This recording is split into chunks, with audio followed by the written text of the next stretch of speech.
Hello guys, welcome to YHS logs.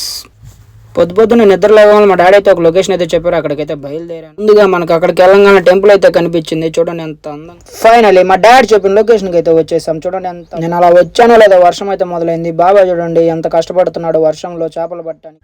బాబాయ్కి అయితే ఇంట్లో కూరగాయలు ఏం లేవట్టుంది, అందుకనే చేపల కోసం అయితే వచ్చాడు. చూడండి ఎంత వర్షంలో అయినా నేను చేపలు పట్టే ఇంటికి వెళ్తా తగ్గేదేలే అంటున్నాడు. చూడండి పక్క ఊరు వాళ్ళు ఇక్కడికి వచ్చి అయితే బట్టలు ఉతుక్కొని వెళ్ళిపోతారంట. పొద్దున్నే ఎవరు వస్తారండి ఇక్కడికి? చూడండి చేపలు పెట్టే వాళ్ళు తప్పక ఇక్కడ ఎవరో కొంతమంది ఫోటోలు దిగుతున్నారు. వ్యూ అయితే సూపర్ అండి, చూడండి ఎంత బాగుందో. అలాగే మీరైతే నాకు సపోర్ట్ చేయాలి గైస్. నాకైతే కొత్తగా అయితే ఛానల్ అయితే పెట్టాను, వైహెచ్ఎస్ లాగ్స్. ఇలాంటివన్నీ చేస్తానని మనస్ఫూర్తిగా చెప్తున్నాను. ఇంటికి వెళ్ళి వస్తాయో తెలియదండి. ఇంక మరి వర్షం పడుతుంది కదా, ఇంటికి వెళ్ళిపోదామని చెప్పి దారి అయితే పట్టాను. చూడండి అసలు ఎంత బాగుంది.